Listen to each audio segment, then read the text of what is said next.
when culture is diplomacy, unless it doesn't fit the P&M narrative, an editorial by Professor Wall Street. This photograph captures something quintessentially Trinidad and Tobago, culture being used as a bridge between nations. Prime Minister Kamla Persad-Bissessar and United States Deputy Secretary of State Christopher Landau sharing a moment over the steel pan is not merely a photo opportunity.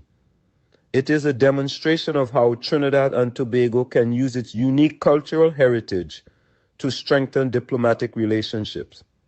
But let us conduct a little thought experiment. What if the instruments in this photograph were tassa drums instead of steel pans? What if the Prime Minister was surrounded by tassa drummers and dancers performing traditional Indo-Trinidadian cultural music? Would the reaction from certain P&M-aligned commentators and social media propagandists be exactly the same? Or would the conversation suddenly change? Would we hear accusations that the Prime Minister was playing the race card? Would commentators start asking why Indo-Trinidadian culture was being showcased at a diplomatic event?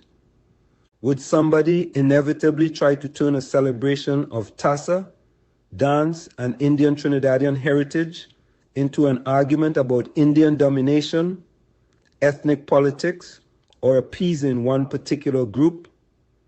And therein lies the hypocrisy that deserves examination. Culture should not become racial only when Indo-Trinidadian culture is on display. Steel pan is Trinidad and Tobago's cultural treasure. Tassa is Trinidad and Tobago's cultural treasure.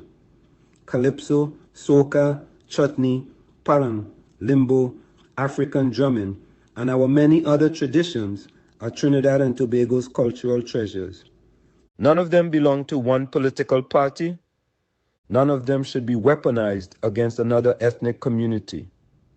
If a prime minister can pick up pan alongside an American diplomat and celebrate our national culture, that should be applauded. And if that same prime minister picks up a tassa drums and celebrates Indo-Trinidadian culture with the same American diplomat, that should also be applauded. The difference is not the instrument. The difference is the narrative people choose to attach to it. Imagine the headlines. If this were tassa, one can easily imagine the usual political machinery going into overdrive. Is this really diplomacy or ethnic politics? Why is the Prime Minister showcasing Indian culture? What message is being sent to the rest of Trinidad and Tobago? Suddenly, an innocent cultural performance could be transformed into another chapter in Trinidad and Tobago's never-ending racial political debate. But why? Why should an Indo-Trinidadian cultural expression automatically become racial politics, while other expressions of Trinidadian culture are simply celebrated as national culture? That is the question worth asking. The Prime Minister represents all of Trinidad and Tobago.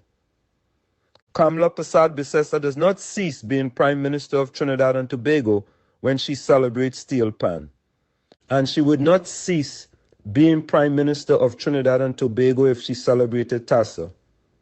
The American diplomat doesn't suddenly become part of a racial political contest because he participates in a cultural activity. This is precisely what mature multicultural societies are supposed to do. Share their cultures rather than fear them. So let us apply one standard. If steel pan diplomacy is Trinidadian culture, tassa diplomacy is Trinidadian culture. If one is appropriate for an international diplomatic engagement, the other is equally appropriate. And if anyone attempts to inject race into one while celebrating the other as national culture, perhaps the problem isn't the culture being displayed. Perhaps the problem is the political lens through which they choose to see it. Trinidad and Tobago is bigger than P&M, bigger than race. Our culture belongs to all of us, and diplomacy should showcase all that makes Trinidad and Tobago unique, not just the parts that fit somebody's political narrative.